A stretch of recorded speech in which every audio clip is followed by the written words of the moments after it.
Hey guys, thought I'd do a little game review here.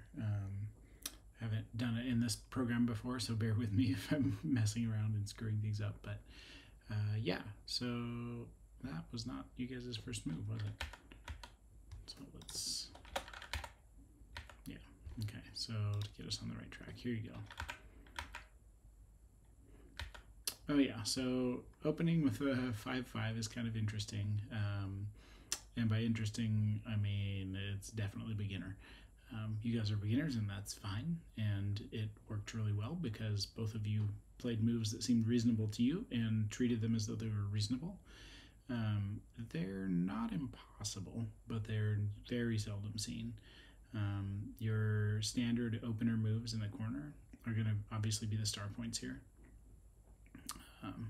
So we'll back up and I'll show you what a normal corner opening would look like. You've got this, which would often get approached here. That's like the most standard corner and approach that can happen.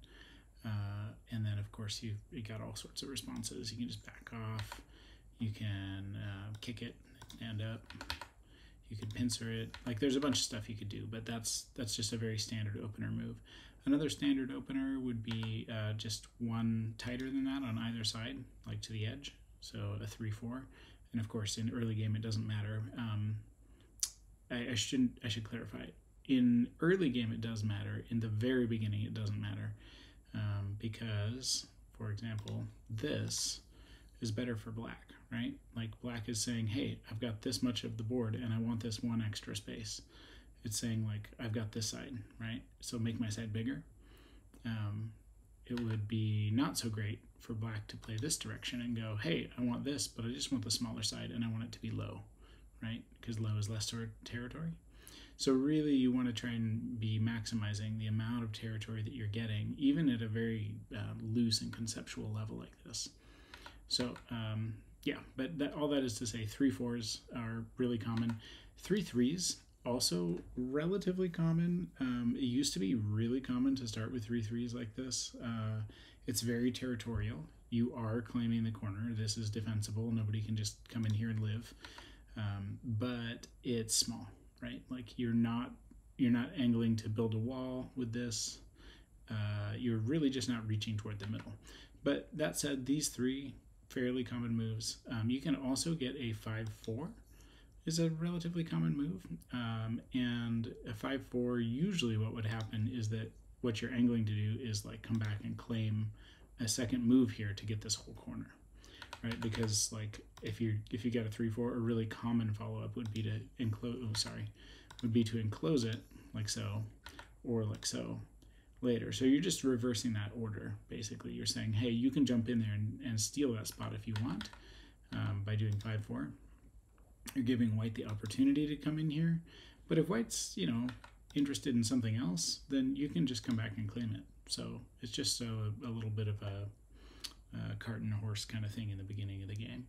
So those are really your common corner moves. We could spend time going over the opening stages of a game, but that's what you're likely to see. And so 5-5 is kind of not on that radar. It's close, right? It's in the neighborhood, but when you play a 5-5, somebody could come in and play anything they want really under here and live. And it does not feel good to have somebody jump in and get like a nice big corner underneath your stone when what you're supposed to be saying is, hey, I kind of have a stake in this corner, right? So we just don't start with 5-5s usually. That's okay. Like I said, it works because we're both playing them and you're both thinking for yourselves, which is the point here, right? At your level, that's really what we want to see, is that you're thinking about these moves for yourself. So I'm not going to be able to take that long on every part of the game, but I found it important because opening is a part of the game where you have such potential to claim large amounts of points that it's kind of worth thinking about this opening theory. And you guys are, Spencer, you've played on 19x19 several times, but it's very new to Caidyn, I know. So getting this sort of flow for like what's appropriate in the beginning of a 19x19 board is brand new. So don't be hard on yourself, just soak it in, right? So I see that you did back off to a 4-4 and another 4-4. At this point, we're actually effectively playing Mirror Go, which is a annoying but valid concept where you just play the mirror move of somebody, because nobody really wants to play Tengen, right? Which is the only unmirrorable point on the board. So sometimes people will actually go through playing all the same moves that their opponent plays just on the opposite side of the board, and it's obnoxious, and people talk ad nauseum about it. Anyway, good move, sort of approaching white here on the side. I like it. That's a fine response. It is high. If you jump down here, you're probably looking at sort of a better response because you're just blocking whatever black wants to do, right? But if you then do this, black can just pop in. Yeah, the AI is suggesting all kinds of stuff, right? But yeah, not terrible. But you will see actually what happens in this game is you run a wall out this way, right? So you're kind of saying, hey, I want the middle of the board for this. And that's just what happens. Yeah, actually, okay, that was what was played. Yep, wall. This is fine. So probably if you're going to defend against the edge like this, this does set up a tiger's mouth right here, right? Which is cool, but if you think about it, white can still push you around here, right? So like if you play this, white can just be like, hey, you have to fill that anyway.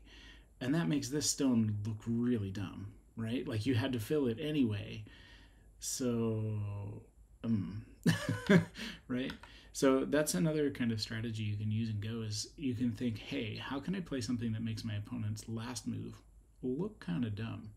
And if you can build something that just, makes it lose its context, like you're probably doing well. So you could have very simply just blocked right there. It's all over. And in fact, white probably wants to defend the cut, here or here or even here. So it's probably still Sente for black to do this. Although there is a nearby stone, so debatable. We'd have to read that all out. Another thing you can do if you want to defend this edge, but you prefer making a tiger's mouth and just being a little bit lighter here, is just do it down to the edge, right? So instead of your tiger's mouth built on this side here, and then white can't approach because you can just capture. So it's like, yeah, that's probably your better way. Just a little bit of edge of the board stuff here because, edges are something that break up the flow of the stone, so it's good to think about how you're going to handle them. Also, something that is worth thinking about when you're playing a sequence near an edge, one of the big things that will sort of sway the game is who comes out with Sente, who comes out with the leading move after this, right? Because what you're really doing is you're settling an area of the board, right? You're saying, okay, this wall needs to end at the edge of the board here, and nobody gets to sort of like jump up underneath, right? Like if white played away, black could be like, aha, I'm going to mess you up. And that's not fun, right? So this needs a response. And once responded, now it's up to black to be like, do I really need to block this? What if I play away? Oh, well, that's really not fun either. Like, even if I do this, white can do this. Like, it just gets really messy and it's not great, right? But you're losing only a little bit. It's not quite as bad as what black did before. And so you probably still want to respond here. And now, like I was just saying here, white has to decide, oh, do I have to respond to this? Or do I get to go use my move somewhere else? Because there are big points on the board.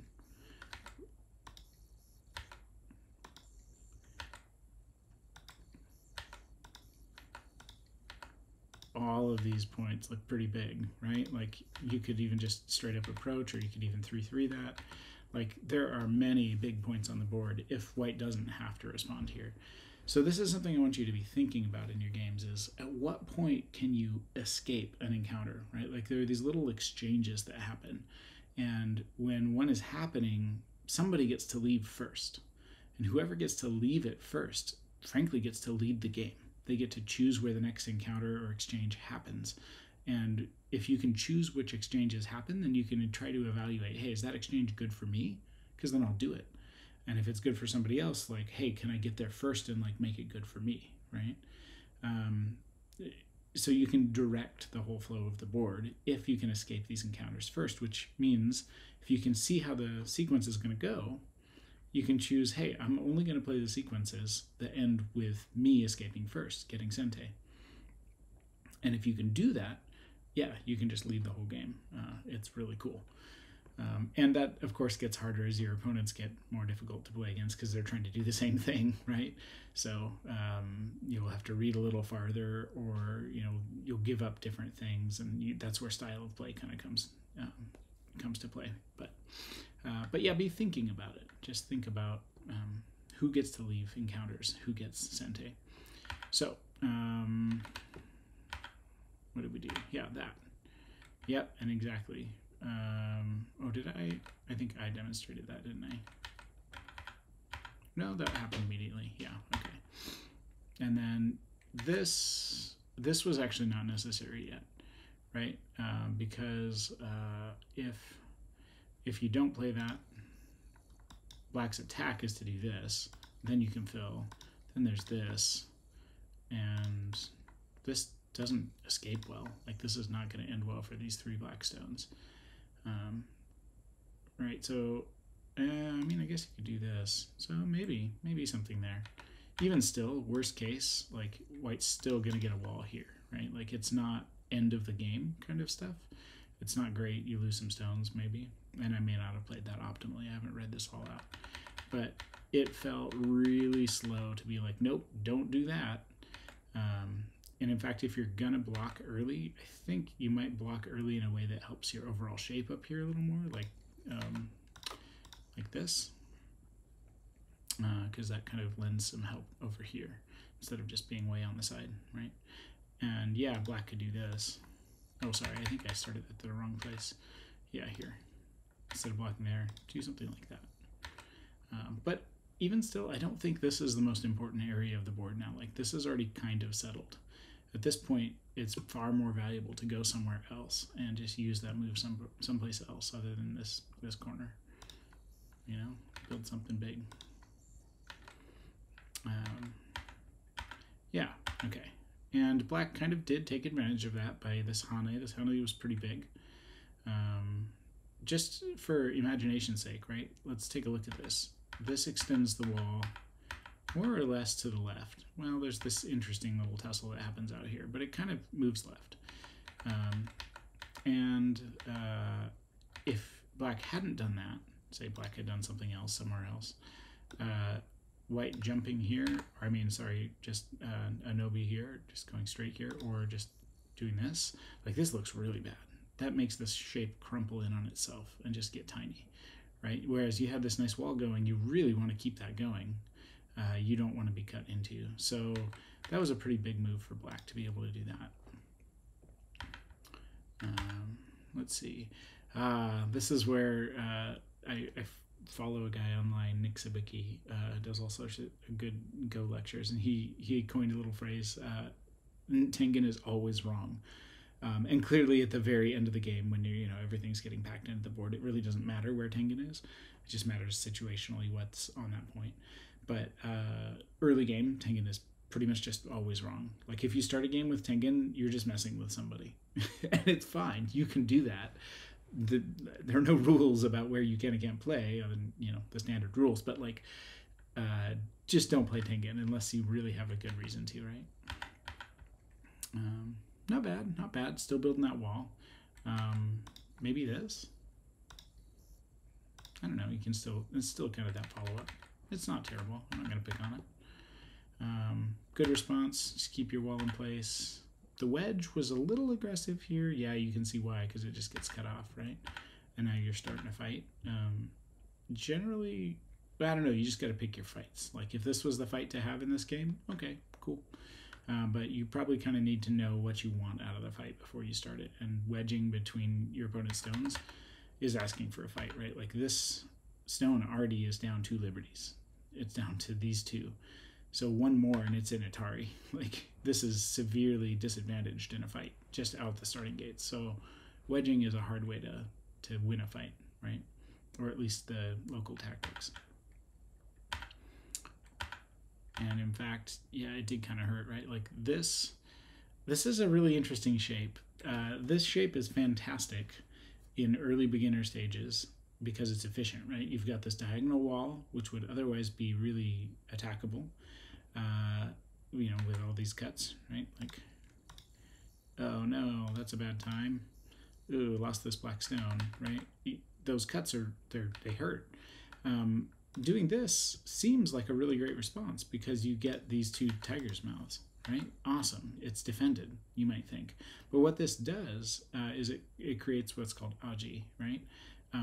It's sort of potential on the board, and what that means is that white, instead of playing in the tiger's mouth, which is kind of dumb, can threaten to play in the tiger's mouth, and black has to go, oh, fine. And then white can get another free move right over here, and black has to go, fine. And look at the shape that black has made. This is the B2 bomber, right? This is the shape you don't want to make because this is just super inefficient. All you've got right now is 1, 2, 3, 4, 5, 6 liberties, 7, 8, 8 liberties if those weren't there when you made it. For 1, 2, 3, 4, 5, 6 stones, like that ratio is really bad. That's not efficient use of stones, right? Like think about how much more area of the board this and this are claiming just by implication than this. And all of that was just because you had this like double tiger's mouth shape. So that's not to say that these two white stones are going to be just paramount for white. Like they might be throwaway stones, like they might not be all that useful. But like on the top side here, that made this nice like implication of a wall right here, right? Like that's working with these stones pretty decently. This one's not really working with all that much, but it does set up some potential if white were to, say, approach this stone. Black goes, don't approach me, and white goes, fine. And you build a little bit of a wall, and now look, you've got a shape. Like it's starting to grow into something, right? So you've made potential just by making that tiger's mouth shape on both sides as a way of blocking here. Not the end of the world. It still gets made, but in a really high-level play, you're probably not going to see that often. They try to avoid it just because of that aji. There are cases where the aji will just do nothing, right? Like if it's all in your territory and stuff, like it's fine. But just be aware, anytime somebody can peep like this, they may do it. So, good. Yeah, so ladder, right? So if black ran, this works for black. So this attack is actually not quite the right one. Yeah, I mean, let's just play it out here.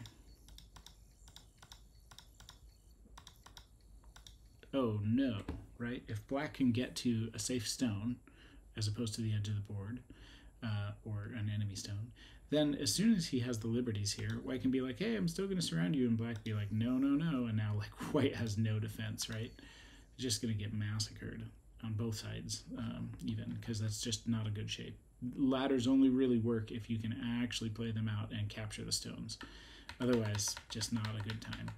So, yeah, would recommend not doing that, but instead of laddering this stone with a ladder breaker here, you can just put a net. And if that stone tries to run, no, right? Like just don't let it happen. So a net is a really useful tool. Sometimes you'll even see a net be a little bit bigger, like something like this.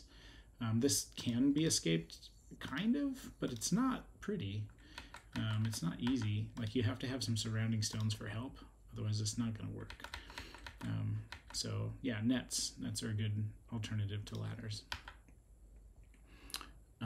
Not bad, not bad. Definitely still enough space for white to just come in here and live anyway.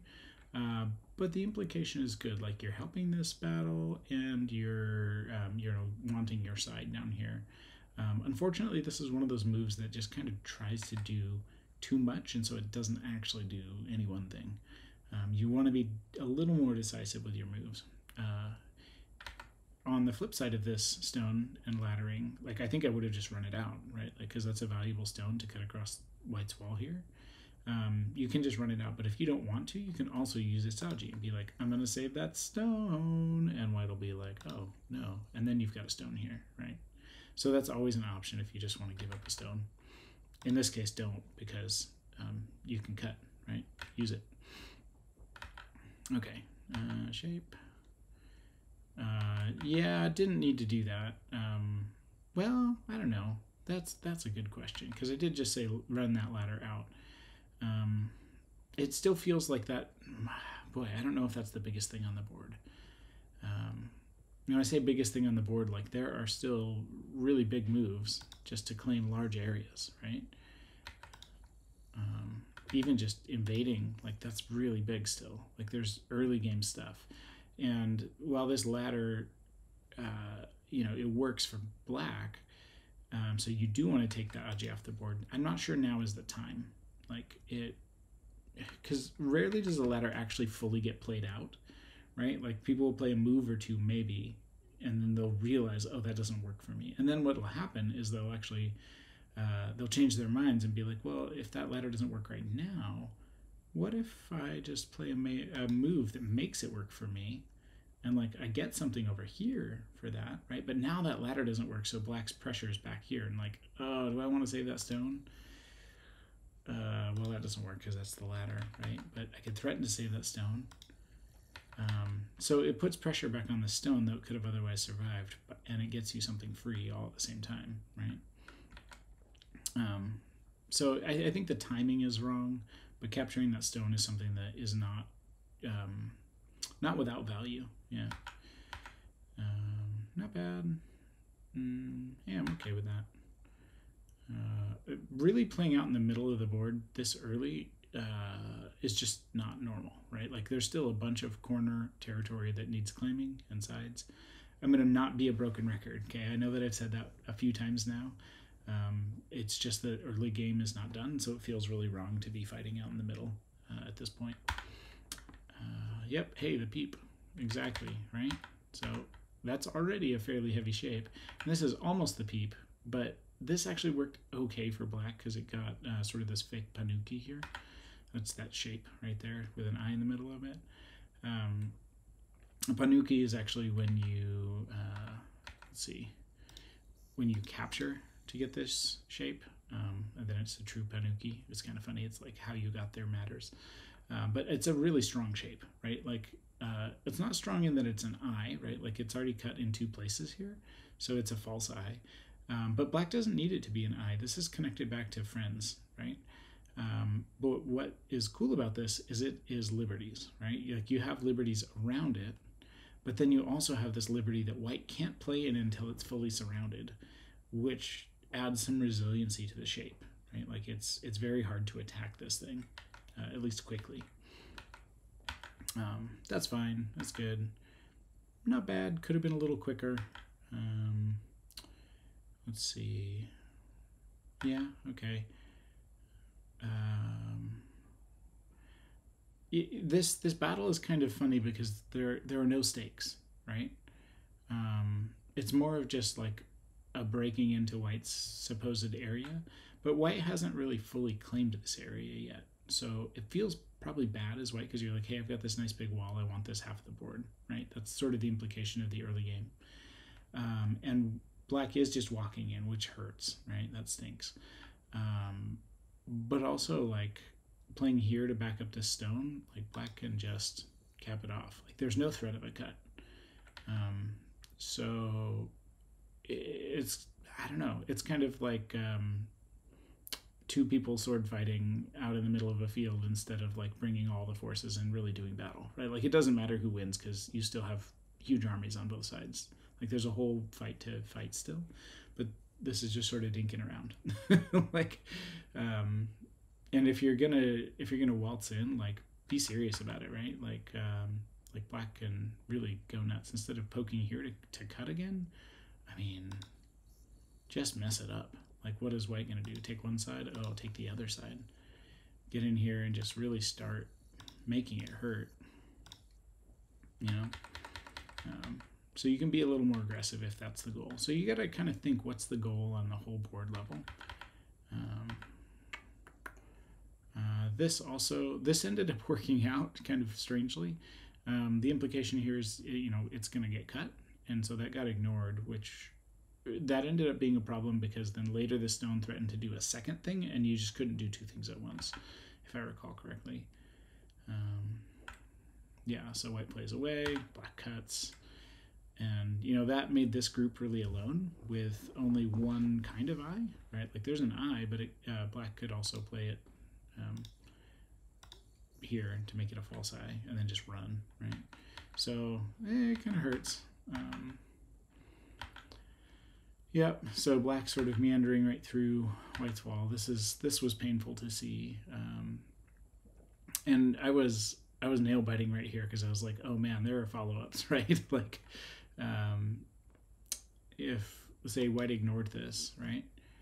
Black can threaten this, run out here,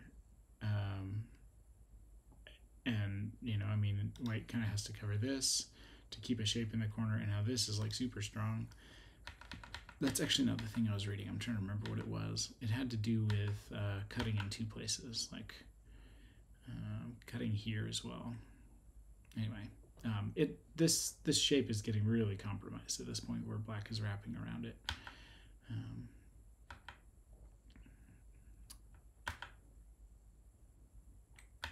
Oh yeah, I was thinking maybe here. Yeah, this looks really bad, right? Because now white can't even get out. I think that's what I was reading. At some point I was going, and this is what I was reading, is this little bad sequence. Now, if white does this, no, it's still okay, but like this is like a super heavy shape, and it's still short on liberties. Like if black backs this up, white still has to cover this somehow. Like this is not optimal, not for something that could have been a nice wall, right? Yeah. So yeah, and yeah, I don't think you ignored it. So like, there's not a huge problem here, but it was starting to get under trouble. Okay. And then yeah, this is where it started getting really nasty, right? Like white should not be thinking about cutting here. White should be saving these stones. But if you save these stones, ooh, dead. And I think I remember seeing Caidyn pause. I think you must have read this and gone, oh no, they're dead either way, right? And so the move you made playing away is smart, because you don't want to just add to what he gets for free. But there may have been better moves. Not entirely sure. Threaten, pull back. Yeah, so cutting here is it's kind of too bad, right? Like, because what he's threatening to do is take these stones. So if what you're doing is threatening to cut with those stones, well, it's just not going to work. Like, bummer. So really, what needed to happen here is, instead of playing out here and trying to cut with those stones, I mean, even if you're just trying to bolster this shape, like this shape is fine, right? After all this goes down, nothing is attacking all this stuff. You got a little bit of a push here, but like, it's not a big deal. What's really a big deal is that these stones are all now really weak, because this huge behemoth of black is like just crushing into them, right? So instead of playing out here, probably the move would have been, to protect something like this. Like, you're still going to lose those stones, but at least now you have a bit of shape here, right? So you always try and help your weak stones and go. I think I was talking with Caidyn about this. There's sort of an order of operations when you try to assess a board. The first thing you need to check is, do you have any weak groups yourself? And if so, that's your top priority. Then second to that is, does your opponent have any weak groups? And you might think that this is like, oh no, I don't have any weak groups, and so I now need to check if my opponent has any. And that is kind of true if you only have one or none weak groups, right? But often what will happen is, like, you'll have 2 or 3 weak groups on the board. And if your opponent has 2 or 3, now you're just comparing like who has more, right? So it's, but generally speaking, yeah, the priority is your weak groups, then your opponent's weak groups, and then opportunities to gain territory, just grow your space on the board, and then opportunities to reduce your opponent's territory. So like, those are the 4 things in order that you should be worried about in a Go game. And so like, when this happened, yeah, you really want to be paying attention to these weak stones. Yeah, good. So too bad over here, but that's how it goes. Blocking over here was the right idea. You're helping your weak stones. Probably could have done it with something a little more shape building, right? Like, this sort of threatens to make an eye here, which is good. You want eyes when you're weak. Now you do have the corner to work inside of here, but you know, I mean, depending on what happens, the space can get compromised, as it did, like it got threatened, right? So doing something that is shape building here might have been better than just blocking it straight. So for example, if you shape build and black tries to cut, now you do this, and because this isn't descended on the side, there's no threat here, right?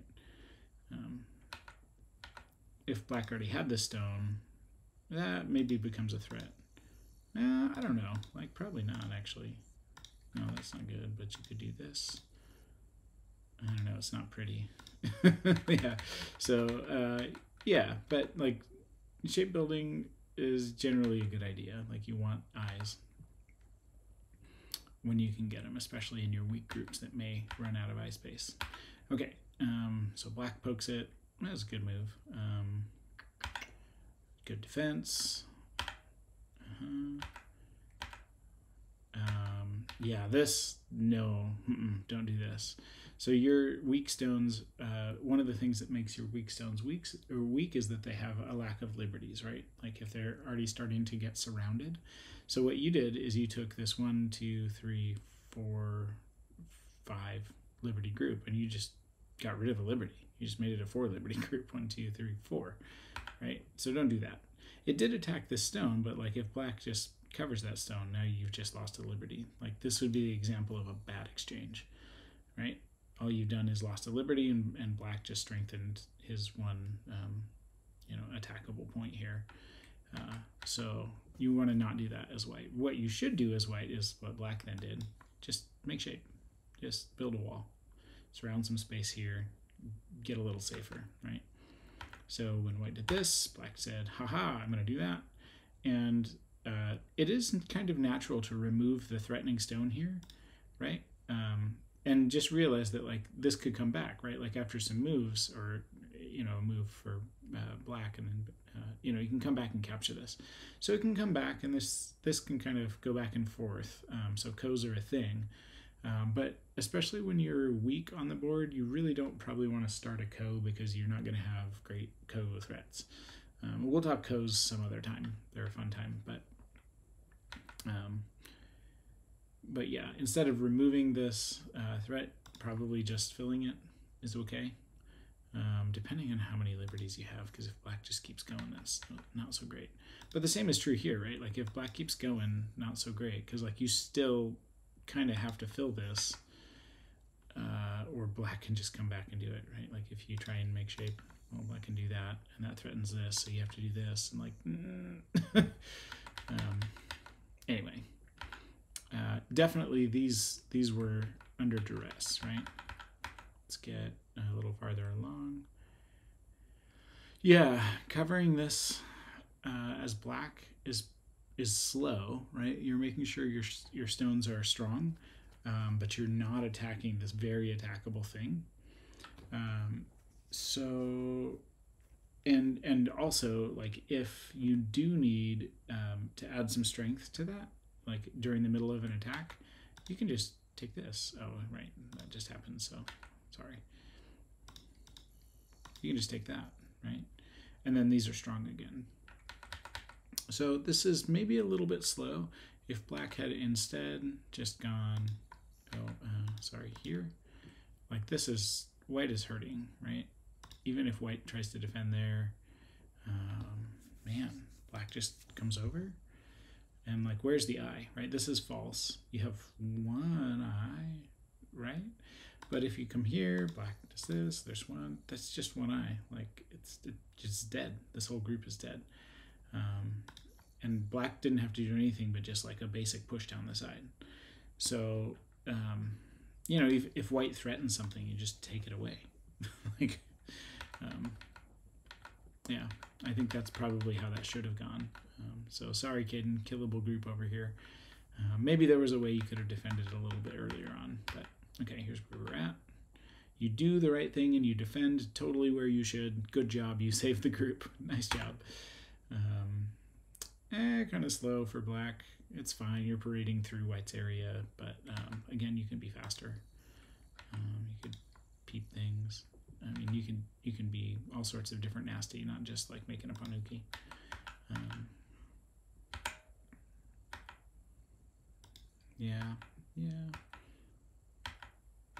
Yeah, there was some flitting about over here, but I think after white was able to build this wall up here, it was relatively safe.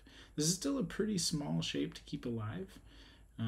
Like six spaces is, it depends on exactly where it is, if it's on the edge or in the corner, as to if it's alive, and it depends on whose move it is. So like it's still a little bit shaky over here, but once this happens, it's white's, right? Like, because white can just capture this black stone against the wall. So like even if black runs, white just attacks on that side, or even on the other side, and it's sealed. So white was safe at that point.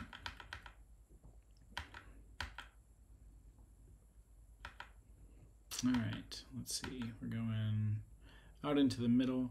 I think, well, okay, fine, broken record time again. Like, drawing this wall is still fine, but there are just so many bigger things. You know, just lob a stone in anywhere, and you're going to be happier for it. You could play off the agi of this. You could try and save this group that's almost dead. Like, there's a lot else going on, and building that wall straight across is not really high priority.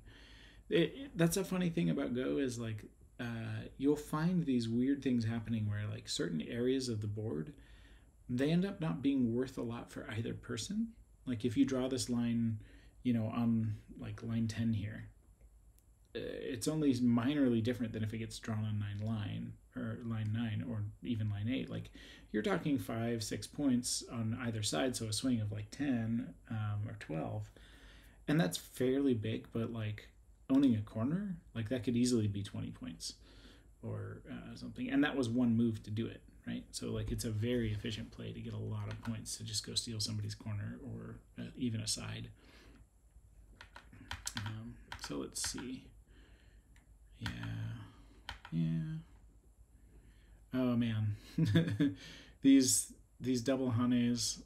This was crazy. You almost never see two walls of double hanes like this, without some sort of cover, right? Like if you're gonna do this kind of formation, you're gonna have to have a plan to come back and fix the shape. Even doing this, if you have to give it up for those peeps, or even this, like that helps. Yeah, there's a capture there, but like you have some recourse. Anyway, yeah, so you normally don't want to make this too often. It's a weak shape. Sometimes it works. Like if you're doing an attack and you only need to keep their liberties down, you can do it, right? But just generally speaking, you don't want to build your structures out of this. So to do it twice is like, what is going on? You know, like maybe there.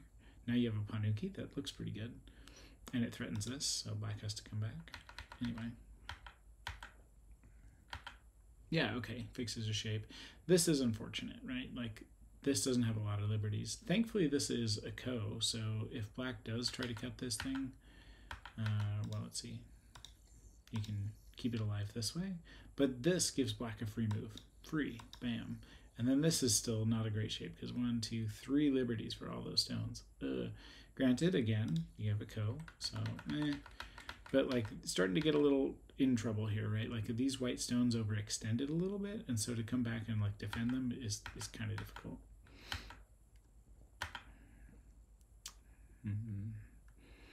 Yeah, so continuing to push this wall, I think I talked with Caidyn at the end about this. Continuing to push this wall is further damaging these stones, right? Because if you go back before this wall really went very far, granted this was already kind of far down this side, but there's a little bit more space to run out here. But if you come forward again, like as you grow this wall, this gets harder and harder to live. Like it starts running and black has help.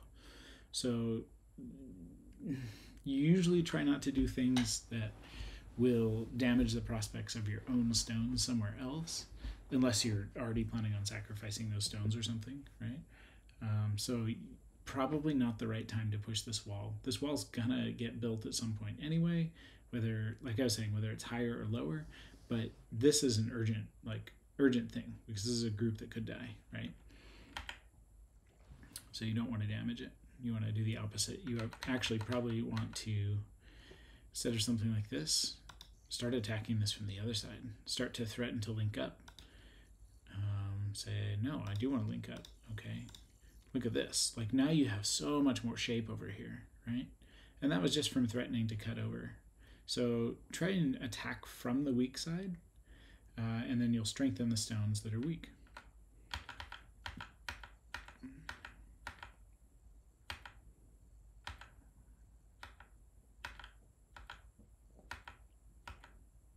This is just kind of wall building, like nothing super crazy going on here. Some little captures.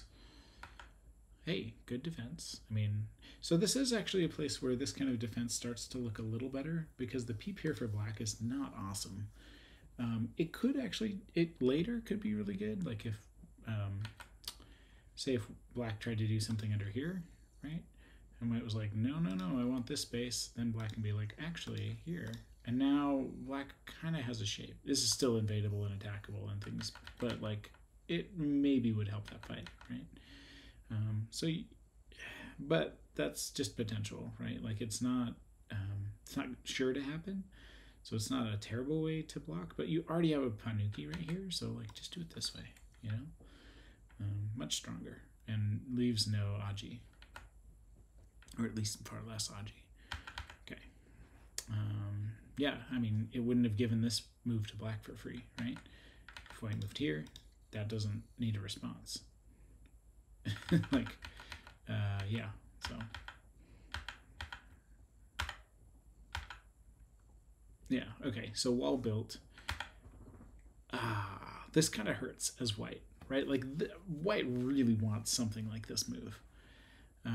So to finish off over here in Gote, and let black get this move, oh man, it just hurt. When I saw it played, I was like, good job, Spencer. Like, that was a good call to play a move over here that simultaneously aims to grab this corner and low level attacks this group in case it tries to do anything, right?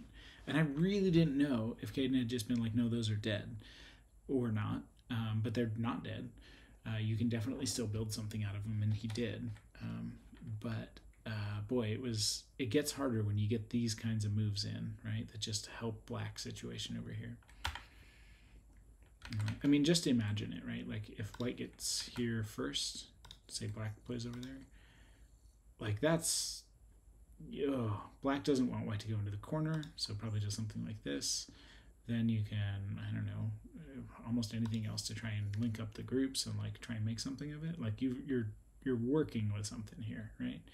Whereas if like what actually happened, black gets this, like where's white gonna play? Here? Yeah, okay. It's kind of cramped. Like attack that thing, right? Poke it. Yeah, like this starts to look really bad for white. Not a lot of space to work. And just because the prospect of running to the side doesn't even help on this side now. Yeah, so it was okay to finish off the wall here, but at this point, you got to ask the question, what's so important about being over here and pushing this edge, right? Because this little exchange is fine, but it's an endgame exchange. It's not really worth many points because, if white pushes here, black defends here. White could push again, and black could defend here. Okay, endgame. It's done. It pushed black's wall back a little bit, right? And if white hadn't done that, and say white did something else, and black was like, haha, I'm going to do this, white just defends here, black defends here, and that's it. Like, there's no reason to defend this this tiger's mouth, right? So the big swing is like between white being pushed back one stone, because white was here before. So white loses 1 point, and black gets, 3, right? So the swing is 4 points. Like, that whole exchange, depending on who gets it, it's worth 4 points. Whereas living over here or saving this group is going to be worth far more than 4 points. I mean, this group by itself is 6 stones. So it's already bigger than that endgame, just by itself, right? If you can keep it from being captured. Not to mention the territory inside it or the implication of how much it removes from black. Like, there's a lot more value to that than just the 6 stones. So yeah, and really, like, black probably should have just been like, yeah, fine, you can capture that. I'm going to come back here and attack the heck out of this thing. And if white did, black's like, yeah, this is great. Cool. You know? Or, I mean, even something else. Take one, white captures it, black can be like, let's do something. Right? There's a lot of game left to play. And that little edge is just not that important yet. Okay, and then white wanted to live, which is an interesting time to recognize that, hey, we should live. But hey, you know, it's better late than never, I guess. This move to try and live is all right. It feels slow, right? Like, what you really want if you're white over here is space. You just want space to survive. And by connecting and just moving one stone over, you don't get a lot of space. And in fact, black's next play here just limits the space, right? When you're attacking, the proverb is to attack lightly. You don't touch weak stones. You get close to them and just limit their space, and you make them uncomfortable. And in fact, as you get higher level play, the goal of attacking is seldom to kill a group. It's actually just to pressure a group so that you get a more advantageous shape or wall, right? Like, you know that group that you're attacking is not going to die. In fact, sometimes you don't even want it to die, because you can get more by attacking it and making it uncomfortable and reducing it than by actually trying to kill it, right? Like, you don't always need to fight to the death. So this is a good attack. I think black's move here is a good move. White probably, instead of just the Nobi, to move out like this here would be okay. Here is not bad. It's honestly, with a full read of this area, I don't know if white can survive. If you play, you know, everybody playing best moves. Like, if you sat 2 down level players down, they'd be like, those are probably dead. I think. Maybe wrong. Maybe there's a way to make them survive, but I just don't know. They're in pretty dire straits. But as it went, this was kind of cool. This tiger's mouth makes this an eye, right? Because now if black tries to do it, you can just capture. If black approaches, you can just fill. So now you have an eye. So you have one eye for sure. You need another, but we're getting there. And then, so attaching to this, maybe not the best move. It does limit the space. Boy, white can still do this to threaten to get an eye, and then you have to come back here. I don't know, just being close to something like that, it allows white extra free moves, right? And now you're almost at an eye, right? Like, black can still throw in here to keep that from being an eye. But you're close. And that's just because you touched here and white was able to contact fight and just get some moves. So probably don't want to touch the group just yet. You could consider taking the free move to poke this. White will have to solidify, and that just reduces white's space more. Like, this is free because this stone is not weak, right? It's attached here. So you could do that to just limit it first. You could do something that's a shape move, like here. So this is a little looser, right? This is playing the spot that white really wants to make an eye right here. And then if white runs, like, that's fine. This is not eye potential. You can just be like, sure, run. And where are you going to go? Like, there's not enough space now to make an eye pretty much anywhere. Except there. But that was already there before, right? This was back, not where we were running. Anyway, attack lightly, I guess, is the takeaway from this group. Let's see. We can do... Yeah, so this was a pretty good move, white. The idea is, right, you wanted to get an eye here, right? Black does have a follow-up here.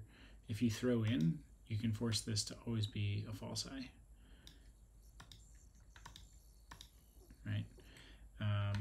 if you don't throw in, if black just approaches, that's an eye. Like, you're set. These two eyes protect each other, right? So it's okay to threaten that, but just know that black could have solved that.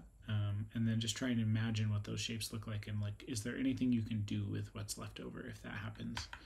Maybe there's another way to leverage that into another eye.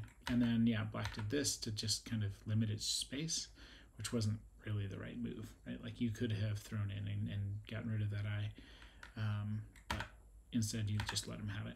And then 2 eyes. Life. Lucky you. Almost 3. Wow.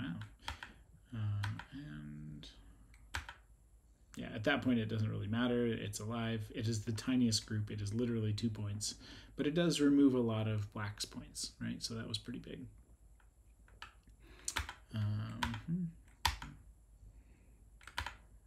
Wait, what? Oh, sorry, I was just cruising here. Okay, limiting that from going anywhere. I get it. That's fine. This threatens a cut, but to what end, right? Like, you don't have to defend this right now. Like, if you don't, and white cuts, just ladder it. Oh, no. But still, like, where's it going? Like, this is alive. This is alive. Now white just has a weak group to try to save. Like, this is not going to end well, right? Even if it's not ladderable. That cut is really not scary. Your move would have been better used somewhere else. Or at the very least, instead of just tiger's mouthing and making an empty triangle here, just back it off and cover the cut this way.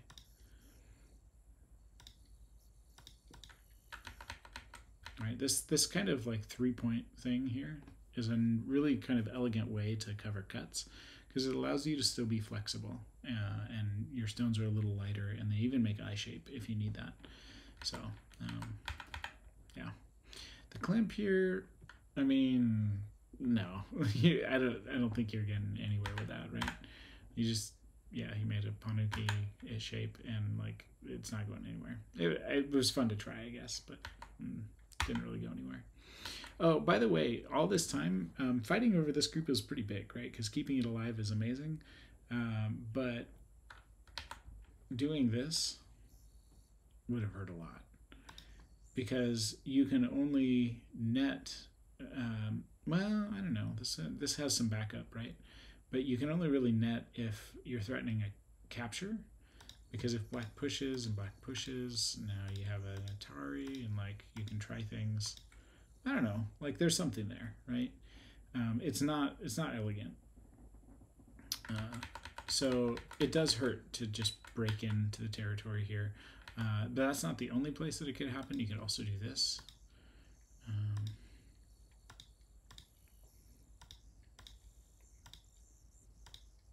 Like, there are ways in, right?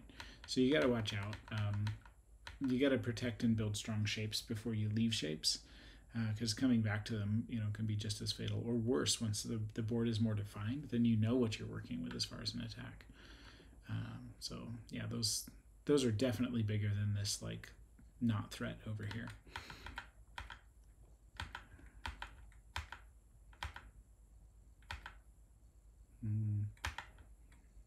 I mean, this is fine. You're just sort of endgaming, just settling things on the edge. It's not the way that I think I would have played things out, but it's fine. So, I mean, good game, you guys. You can see the stats over here, which are kind of interesting. The win rate went to black pretty early on, but I do think that the score could easily have swung back. Like, it was not in complete left field this early on. This AI just assumes that both players are going to play like super good moves, right? Because it's an AI, so it thinks, hey, if I play like me, this is what's going to happen. But like, this is a beginner game. Like, things swing all the time, and not to mention like these. I mean, there are whole areas that are just not touched yet. Like, whole big shapes that could happen. Like, there's a lot on this board. And white could even just be like, okay, fine, you get a group there, I'm going to invade yours. And then take a relatively big corner. Right? Like, why not? Like, there's so much more. So, like, you can see, yeah, it continued on here, but you could see that like the points are already coming back down just by like trying to do some things in corners, and like I don't know, this corner is still open. You can, as a rule of thumb, you can invade a 3-3 point under a 4-4 point and live, like almost always. The only places where you can't is if there's something else around, right? Like if you have something like this, you might not be able to live now. But yeah, like you can live underneath a 4-4 stone, which meant all of these corners were wide open, and there was just a ton of game left. Whoever got there first and whoever survived. I mean, you guys were doing a lot of contact fighting and, like reading more than about 4 moves ahead is probably hard for both of you. And it's frankly fairly hard for me still sometimes. And so like trying to decide if you can live in a corner, like that's probably beyond you right now and just looking at a blank corner. And it should be like, this is, an early 19 by 19 game for you guys. So to know that, it's just sort of, it's go knowledge almost. It's almost like trivia. Like, can you always survive on a 3-3 under a 4-4? Well, who knows? But once you've learned that, you learn a couple of shapes for under there. You're like, okay, all right, I can do that. I can envision what's going to happen in those corners.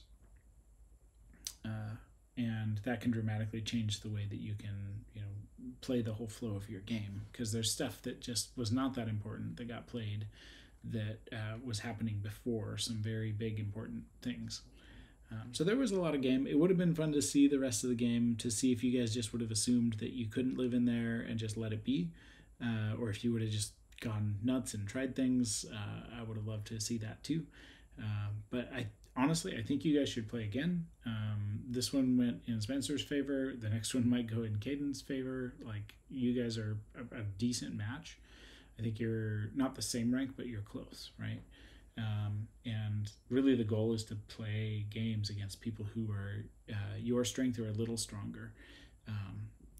It's when you get to playing against people who are way stronger that you lose value again, right? Because you don't know why they made that move. And so you can't learn from it, not without like pausing everything and having them do a big discussion.